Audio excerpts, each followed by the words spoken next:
telah berganti minggu dan tidak terasa sudah 12 minggu aku menjadi istri Yusuf. Banyak hal yang kini aku tahu dari pria itu. Seiring berjalannya waktu, kita semakin mengenal watak dan kebiasaan kita masing-masing.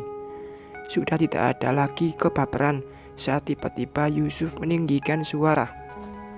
Aku sudah paham kalau mungkin dia sedang dalam fase lelahnya. Tidak ada lagi Arini yang menangis karena itu, melainkan Arini yang malah sengaja menggoda suaminya untuk mencairkan suasana dan membuat Yusuf kembali tertawa lepas. Aku sudah bisa mengendalikan suamiku. Rin, jika nanti kita punya anak, kamu ingin punya anak berapa? Aku melihat sekilas wajah tampan yang bersinar karena tersorot cahaya matahari. Saat ini, aku dan Yusuf tengah berjalan santai melepaskan penat dengan pergi ke pantai. Kita menyusuri lembutnya pasir pantai, juga dinginnya air laut di sore hari. Berapapun anaknya, asal ayahnya kamu, aku akan bahagia, ujarku tulus. Yusuf hanya tersenyum manis, tangannya tidak lepas dari pundakku.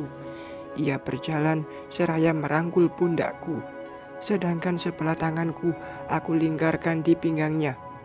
Mudah-mudahan Tuhan mengabulkan ucapan kita hari ini, menitipkan sebuah kehidupan di dalam sini, ujar Yusuf dengan mengusap perutku yang masih rata. Aku hanya bisa mengaminkan ucapan Yusuf, meskipun di dalam hati aku merasa khawatir dan takut. Takut jika apa yang orang-orang bilang tentangku akan jadi kenyataan. Kata mereka, katanya aku akan sulit punya anak karena dari pernikahan sebelumnya pun aku tidak memiliki anak sama sekali. Mudah-mudahan hanya anggapan orang-orang saja dan tidak jadi kenyataan. Malam ini jadi ikut melaut, tanyaku pada Yusuf. Melaut adalah hobi Yusuf saat ini. Sejak 1 bulan ke belakang, dia sering ikut melaut bersama nelayan di sini. Terhitung sudah 6 kali dia pergi berpetualang ke tengah laut. Dia bilang ada kepuasan tersendiri saat bisa bertarung dengan ikan dan berhasil memenangkan pertarungan itu. Jadi dong, sudah siap banget nih. Yusuf menggerak-gerakkan kedua tangannya seolah tengah melakukan pemanasan. Jadi malam ini aku ditemani Aki Sanip dan ini lagi. Yusuf mengangguk. Aku menghela nafas panjang. Setiap sepasang suami istri itu datang ke rumah, pasti ada saja ulah mereka yang membuatku menggelengkan kepala. Habis maghrib, Yusuf dan rombongan nelayan mulai pergi. Aku pulang ke rumah bersama Aki Sanip dan juga istrinya. Aki, awas ya, kalau deket-deket sama Arin. Nini gak suka, ucap Nini Asi. Saat ini, aku sedang berada di dapur untuk menyiapkan makan malam untuk kami bertiga. Menunggu masakan matang, aku mengintip 2 sejoli yang tengah duduk berdampingan sambil menonton TV. Tidak akan Nini, Aki sudah janji sama Nini.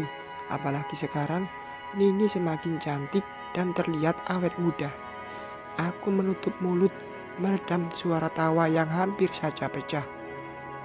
Aki juga semakin tampan, apalagi setelah cukur rambut, kepala pelontos begini, Aki terlihat seperti cilok adun. Pasti gurih dan lezat jika dimakan, ujar Nini Asi mengusap kepala Aki Sanip. Nini juga, rambut putih Nini seperti bihun jagung, kenyal dan lebat. Kemudian keduanya tertawa cekikikan. Ya Tuhan, aku menggeleng-gelengkan kepala melihat kelakuan keduanya. Setelah masakan matang, aku mengajak Aki Sanip dan Nini Asi untuk makan bersama. Tidak ada yang kita bahas selama kita makan. Aku lebih banyak diam, memperhatikan kedua sejoli yang saling melempar senyum itu. Kemudian, aku memilih masuk ke dalam kamar setelah menyelesaikan makan malamku.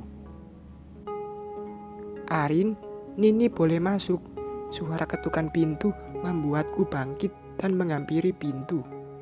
Boleh nih, kataku, seraya membuka pintu. Allahu Akbar. Aku terlonjak kaget saat melihat wujud Nini Asi yang berdiri di depan pintu. Rambut putihnya tergerai sampai ke pinggang, membuatku menelan saliva. Juga gaun dinas malam yang dia kenakan mampu membuat mataku berkedip berkali-kali. Nini Asi yang memakai lingeri, tapi aku yang malu sendiri. Arin, Nini boleh minta lulur? Hah, bukan main. Aku kalah sama nenek-nenek. Malam ini hujan begitu deras. Aku pun sulit untuk memejamkan mata karena teringat suamiku yang kini tengah berada di tengah laut. Doaku panjatkan untuk keselamatan dan keberhasilannya. Pria itu, kenapa juga harus ketagihan melaut? Dia merasa baik-baik saja, tapi aku selalu merasa khawatir. Ayam jago sudah berkokok, sebuah tanda untuk aku bangun dari tidurku.